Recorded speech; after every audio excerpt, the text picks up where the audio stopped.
Dr Salman Hal, je suis virologue à l'hôpital Fatouma Boudiba de Monastir, l'un des nombreux laboratoires habilités à réaliser le diagnostic virologique du SARS coronavirus 2. Je voudrais tout d'abord, avant de commencer, préciser que les données que je vais vous présenter sont des données qu'on connaît jusqu'à maintenant et vu donc cette tempête de publications scientifiques, les données continuent à être à évoluer, sont sujettes à évoluer et donc elles peuvent changer éventuellement au cours de l'évolution de cette maladie. Donc, je remercie le comité d'organisation pour cette excellente initiative de réunir de nombreux conférenciers de nombreux pays pour nous parler de leur expérience. Et disais quelques généralités par rapport au coronavirus. Comme déjà dit, ce sont des virus responsables de zoonoses. Il y en a plusieurs qui circulent partout dans le monde, qui peuvent infecter aussi bien l'animal que l'homme, mais 7 sont connus pathogènes pour l'homme, dont 4 qui sont bénins et qui sont responsables du rhume bénin connu partout dans le monde. 3 ont émergé, malheureusement, ce sont de nouveaux coronavirus et qui sont responsables de syndrome respiratoire sévère, dont le dernier SARS coronavirus 2. Alors, pourquoi est-ce qu'on les appelle les coronavirus? C'est dû, comme vous pouvez le voir sur cette photographie prise de microscopie électronique d'un coronavirus, c'est dû en fait à leur aspect arrondi et entouré d'une enveloppe. Ce sont des virus enveloppés donc, et qui présentent cet aspect spéculé. Cet aspect spéculé est en fait dû à la glycoprotéine de surface ou la protéine S ou spike qui est présente de façon considérable sur l'enveloppe. Et c'est elle qui se lie avec une très très forte affinité au récepteur cellulaire, en l'occurrence la CE2, avec une forte affinité et ce récepteur-là est présent sur plusieurs cellules de l'organisme, mais avec une forte proportion au niveau des cellules alvéolaires du poumon. Donc, le séquençage, on parle souvent de séquençage, donc c'est très très utile de le faire. Et d'ailleurs, le séquençage du génome entier a déjà été fait depuis le début de l'épidémie. Pourquoi on réalise le séquençage? C'est pour mieux connaître l'origine de ce virus-là, et ça a bien été identifié qu'il s'agissait d'un nouveau virus complètement différent de celui du SARS coronavirus 1, parce qu'au début on pensait que c'était le même virus qui a juste évolué ou muté. Donc c'est un virus qui est différent, mais qui est quand même semblable à plus de 80% avec le SARS coronavirus 1. Il y a également beaucoup de vraisemblances avec le SARS coronavirus qui infecte la chauve-souris. Donc, c'est pour ça qu'on a compris qu'en fait, très vraisemblablement, l'origine de ce virus serait le coronavirus qui infecte la chauve-souris. Donc, qu'est-ce qui se passe quand on a une nouvelle maladie émergente? Donc, plus de 75% des maladies émergentes ou réémergentes dans le monde, il s'agit de virus qui franchissent la barrière espèce.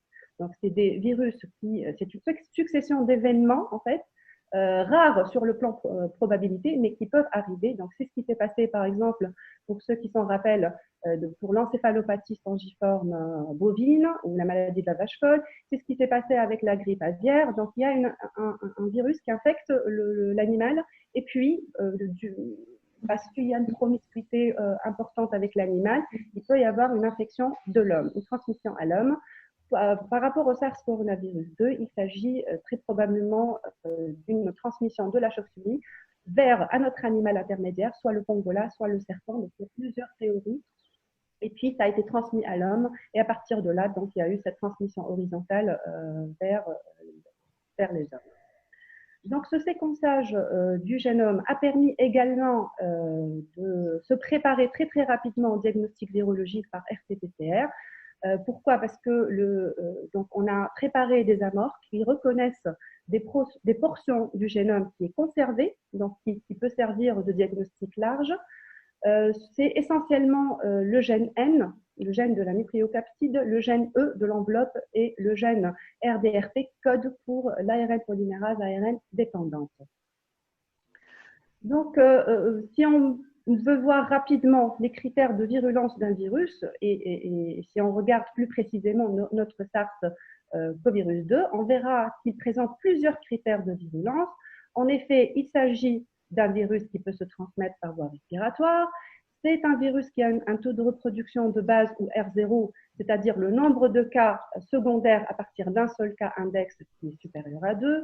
C'est un virus qui présente un taux de mortalité considérable supérieur à 1 pour 1000 et c'est un virus qui peut se transmettre durant la période d'incubation. Donc, tout ça permet de conclure que c'est un virus qui, quand même, présente plusieurs critères de virulence. Donc, on va passer directement au diagnostic virologique. Il faut savoir que ce diagnostic doit répondre rapidement, enfin le plus rapidement possible, vu l'urgence de la situation, mais il ne faut pas oublier qu'il doit répondre obligatoirement aux bonnes pratiques du laboratoire. Il ne faut pas que ce soit fait juste pour qu'on ait un résultat, il faut que ce soit fait en respectant certaines règles. Donc, il y a des indications. Donc, ici, je rapporte les indications qui sont donc actuellement indiquées en Tunisie et qui sont rapportées donc, dans le guide de l'INEA Santé, la version d'avril. Donc, le diagnostic virologique permet de confirmer l'infection pour les personnes qui répondent à la définition du cas, permet également de faire le screening autour des cas confirmés, de suivre les malades confirmés, qu'ils soient oui ou non sous traitement, de confirmer la guérison des malades positifs et d'éventuellement réaliser des diagnostics différentiels parce qu'on a bien vu dans les précédentes présentations qu'il y a des formes atypiques, il y a des formes aussi symptomatiques, mais également il y a des formes fulgurantes, très graves et dont il faut quand même éliminer certains diagnostics différentiels. Alors tout d'abord, comme tout diagnostic microbiologique, ça commence toujours par la phase préanalytique. Donc il y a une phase préanalytique, tout ce qui est prélèvement, indication, acheminement du prélèvement. Ensuite, on a la phase analytique en elle-même, c'est-à-dire le test. Et puis, il y a la phase post-analytique, c'est-à-dire analyse des données, confrontation aux données clinico-biologiques et radiologiques et communication des résultats. Donc ici, dans le diagnostic du SARS coronavirus 2, il y a une importance capitale de la phase préanalytique, à savoir le prélèvement, puisque comme a été dit tout à l'heure par professeur Reda, ça détermine 90% de la fiabilité du test diagnostique. Je vais donc insister sur la qualité du prélèvement dans les différentes phases du diagnostic. Alors, il y a différentes questions qu'on se pose. Tout d'abord, où est-ce qu'on va prélever? Quel type de prélèvement on va tester? Il faut savoir que la virémie est transitoire.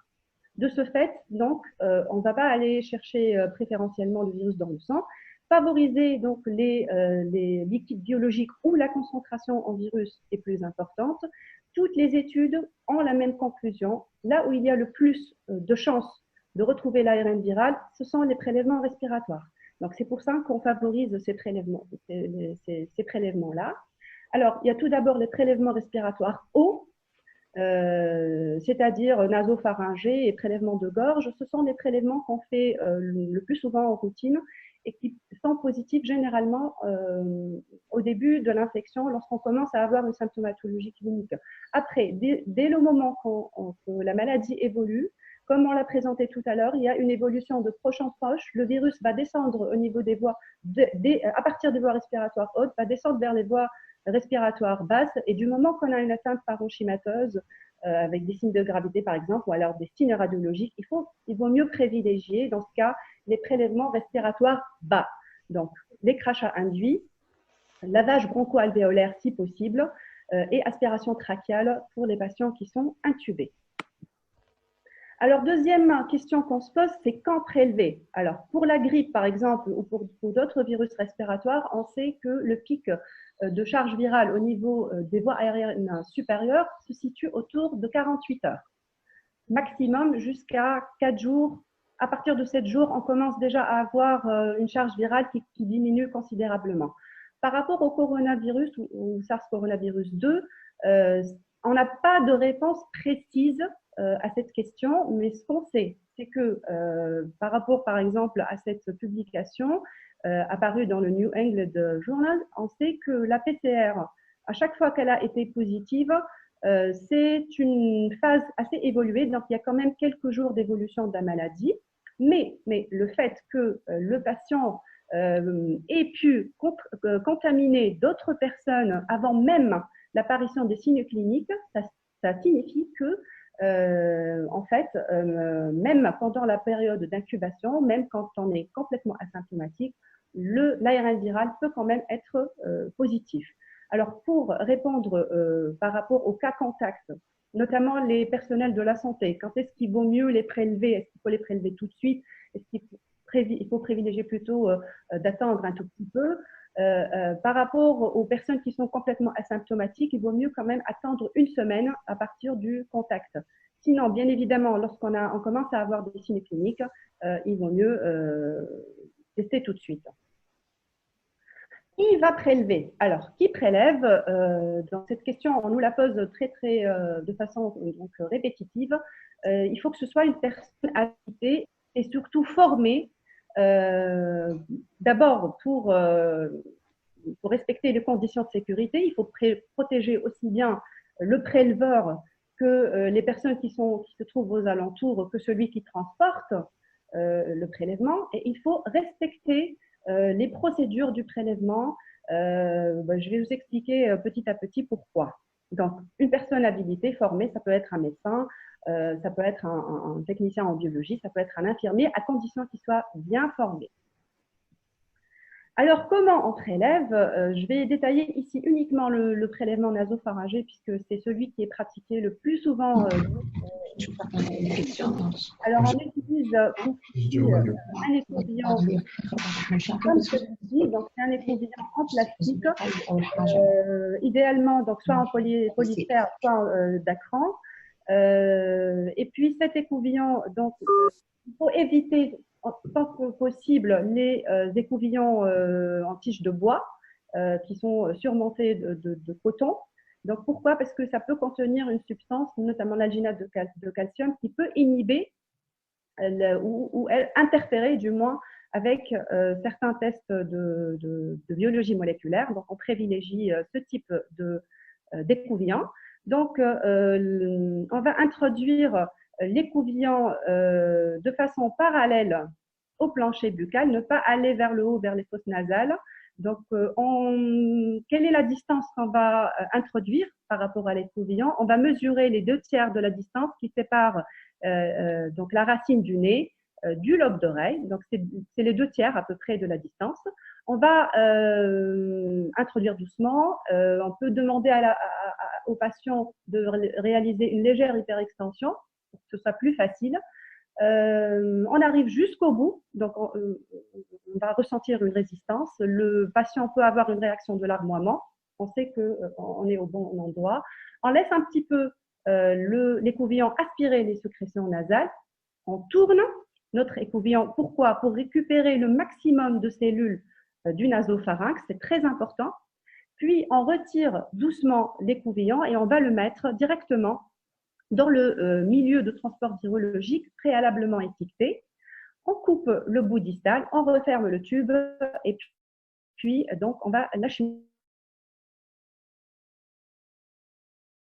au laboratoire. Obligatoirement respecter le triple emballage parce que c'est quand même un virus hautement pathogène. Le tube de milieu de transport constituera le premier emballage.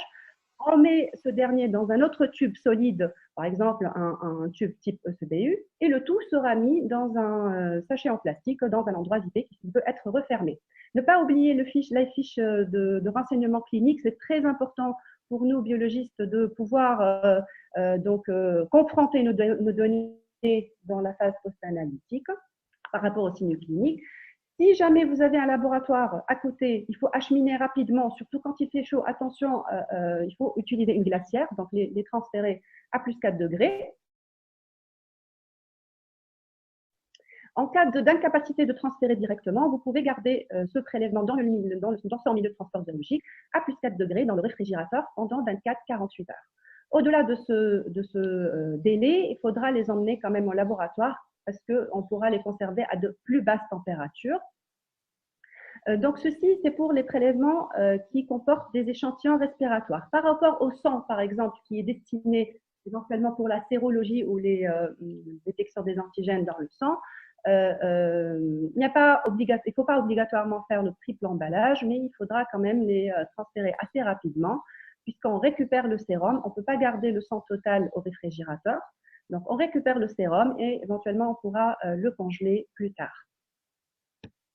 Alors, quels sont les laboratoires habilités à réaliser le test, le diagnostic virologique? Alors, il ne s'agit pas uniquement de plateaux techniques, il faut que ce soit des laboratoires qui ont un niveau de sécurité biologique au moins 2, c'est-à-dire équipés d'un poste de sécurité microbiologique type 2 et d'un circuit bien ficelé, bien connu d'élimination des déchets, bien évidemment pour protéger l'environnement et les personnes qui travaillent dans le laboratoire.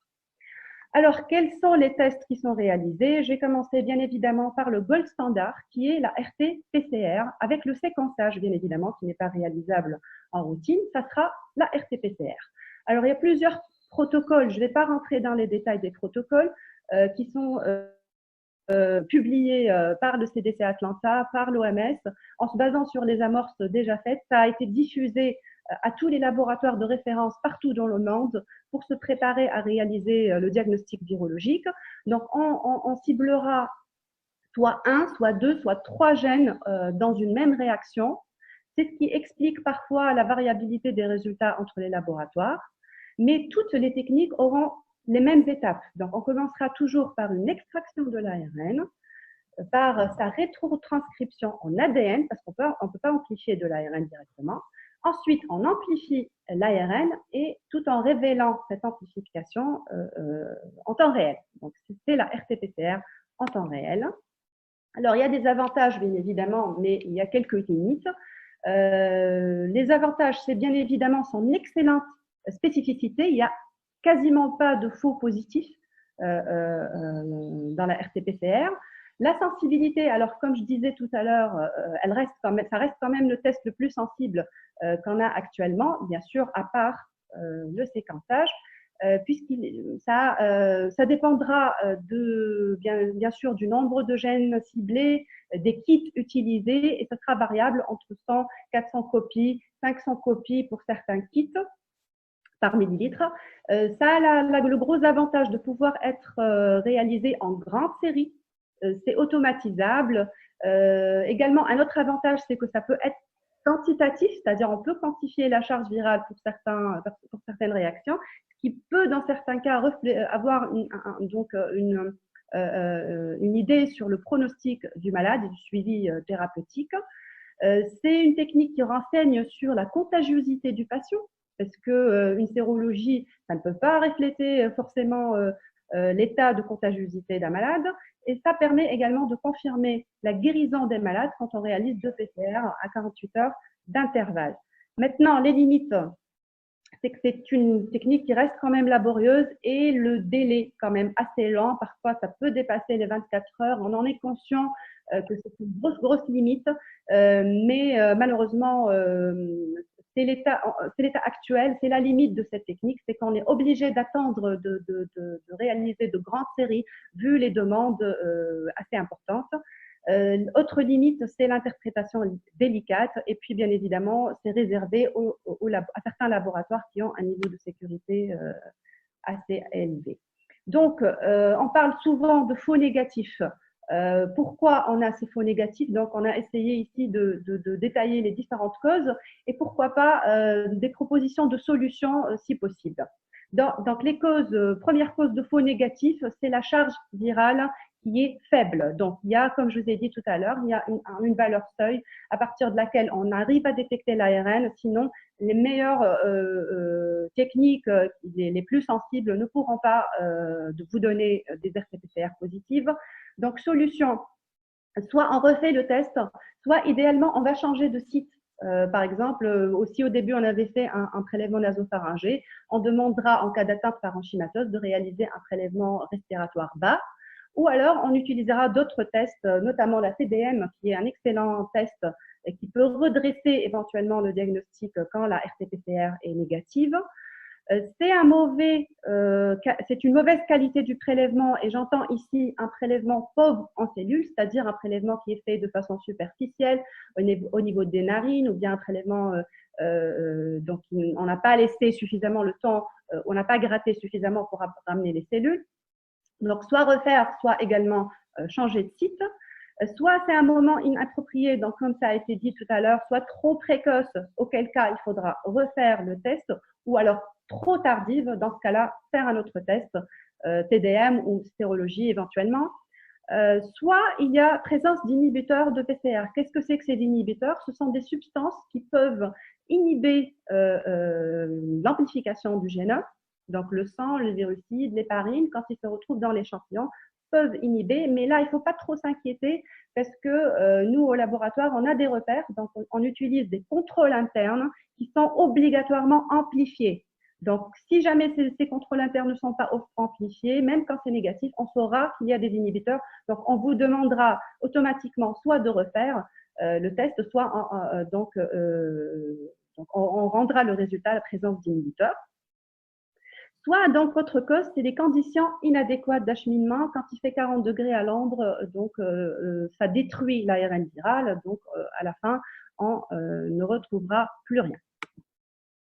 Donc, on est conscient de l'intérêt de répondre très rapidement. Malheureusement, ce sont les limites de la RT-PCR telle qu'elle est faite actuellement, classiquement. Alors, heureusement, il y a d'autres possibilités. Donc, ici, ça montre l'effet néfaste du retard de diagnostic. Donc, tous les cas qui auraient pu être évités si on rendait une réponse rapide, notamment pour les patients aux urgences. Donc, il y a de nouveaux appareils qui sont pas nouveaux, mais on a adapté de nouveaux réactifs à ces appareils-là en cartouche qui permettent de rendre un résultat en 45 minutes, en 1 heure, voire même en 5-15 minutes parfois. Ce sont des PCR, ce n'est pas des tests rapides, c'est des PCR rapides. Mais le problème avec ces tests-là, c'est qu'en les comparant par rapport aux PCR rapides, ça présente une sensibilité moindre. Donc, on pourra éventuellement s'aider de ces tests-là quand c'est positif, mais quand c'est négatif, ça ne nous permet pas de conclure sans passer par la RT-PCR. Alors, deuxième phase, c'est la phase, je suis toujours dans la phase analytique, mais pour vous parler des autres tests rapidement, on parle de façon très fréquente des tests rapides. Qu'est-ce que c'est que ces tests rapides? Je ne vais pas rentrer dans les détails puisque ça a déjà été exposé tout à l'heure, mais pour parler un petit peu de la stratégie, qu'est-ce qu'on envisage de faire notamment en Tunisie? Alors, les autres tests, il y a des tests rapides. Je ne vais pas vous parler de la culture parce qu'elle n'est pas faisable en routine. Il faut des niveaux de sécurité élevés et le délai est encore plus long que la RT-PCR. Par contre, les détections des antigènes peut se faire sur un prélèvement respiratoire. Et là, il faut faire attention, c'est qu'il faut que ce soit les mêmes conditions de sécurité que la RT-PCR, puisque ce sont des prélèvements respiratoires. Ça ne peut pas être fait au lit du malade, par exemple. Donc, la plupart de ces tests sont des tests type TROD, tests rapides d'orientation diagnostique, immunochromatographiques. Donc, c'est les tests sur bandelette ou sur cassette. Les tests indirects permettent de détecter les anticorps type IgG ou IgM, parfois IgA, par technique soit immunoenzymatique, la fameuse ELISA, soit par technique immunochromatographique aussi sur cassette ou sur bandelette. Alors, c'est des tests rapides, c'est vrai. Ils sont beaucoup plus faciles à réaliser et on peut les généraliser très facilement. Mais il faut faire très attention à leur indication et surtout à l'interprétation de ces tests-là et pour cause. Donc, par rapport aux tests antigéniques, alors ces tests-là sont destinés pour la phase aiguë. Donc, ils se positivent plus ou moins dans le même délai que la RT-PCR. Mais le problème avec ces tests-là, c'est que jusqu'au jour d'aujourd'hui, nous n'avons pas de tests qui présentent une sensibilité assez importante pour pouvoir être recommandés. Donc, l'OMS ne recommande toujours pas l'utilisation de ces tests, du moins pas de façon routinière. Pourquoi? Parce que c'est la même chose par rapport aux autres virus respiratoires. Même pour le virus de la grippe, les tests rapides, dans plus de 50% des cas, peuvent être faussement négatifs. Donc, quand ils sont négatifs, c'est problématique. Quand ils sont positifs, par contre, ils sont d'un grand apport. Mais pour le coronavirus, le SARS-CoV-2, il y a quand même des réactions croisées. Il y a des faux positifs avec les autres antigènes des coronavirus qui circulent actuellement. Donc, c'est le gros souci avec ces tests antigéniques. Par rapport aux détections des anticorps, ces derniers ne sont pas destinés à la phase aiguë. Et pour cause, c'est qu'il y a quand même un délai de minimum 1 semaine, 10 jours pour les IgM, qui sont les plus rapides à apparaître, et il faut minimum une vingtaine de jours pour les IgG. C'est variable, bien évidemment, avec les patients, mais en moyenne, c'est ça. Donc, il y a un risque quand même de faux négatifs durant cette période, cette fenêtre sérologique. Leur utilité, par contre, ils sont très utiles en rétrospectif. Donc, quand c'est une maladie qui a quand même évolué à un certain moment, ou alors pour avoir une idée sur l'épidémiologie de notre population. Donc, il faut quand même avoir une idée sur ce qui circule, si on a été en contact avec ce virus. Maintenant, il y a quand même un problème de réaction croisée. Donc, il y a toujours un risque de faux positifs. Donc, c'est des anticorps qui sont positifs alors qu'il ne s'agit pas forcément du SARS coronavirus. Autre problème, c'est que ça ne donne pas, comme je l'ai dit tout à l'heure, une idée sur la contagiosité. Donc, un malade peut avoir des IgG positifs. Ça ne signifie pas pour autant qu'il n'est pas contagieux. Donc, il pourra excréter encore le virus et le transmettre à son entourage. Le dernier souci, c'est que ces IgG, on n'est pas sûr à 100% qu'elles sont protectrices. Donc, on ne sait pas encore si ce virus est immunogène ou pas. Donc, c'est en cours d'étude. Donc, l'OMS préconise de continuer d'approfondir ces recherches à propos de ces tests-là, de réaliser surtout des études comparatives par rapport à la RT-PCR et à large échelle pour pouvoir les évaluer plus convenablement. Donc, quelle stratégie on a décidé d'adopter actuellement? En phase aiguë, c'est la RT-PCR. Donc, c'est la technique qui permet la confirmation du diagnostic, le suivi des malades et la confirmation de la guérison. Éventuellement, on pourra céder des PCR rapides, mais il faudra que ce soit des laboratoires équipés, toujours d'un niveau de sécurité élevé. Quand c'est positif, c'est très utile, mais quand c'est négatif, il faudra quand même passer par la RT-PCR. Dans le cas où on réalisera ou alors se développeront des tests rapides d'une meilleure sensibilité et spécificité, dans ce cas-là, on pourra les utiliser en urgence. Si le test antigénique est positif, on pourra retenir le diagnostic. Par contre, s'il est négatif, dans ce cas-là, il faudra quand même passer par la RT-PCR. Alors, par rapport aux tests sérologiques en phase aiguë, on pourra éventuellement les utiliser lorsqu'on a des IgM positifs, il faudra refaire. Quand c'est négatif, il faudra quand même refaire. Donc là, je ne sais pas si on a un grand gain par rapport à la PCR, mais lorsqu'on n'a pas accès à la PCR, c'est vrai que ça peut quand même être d'une grande utilité. Alors, en phase tardive, j'en termine ici.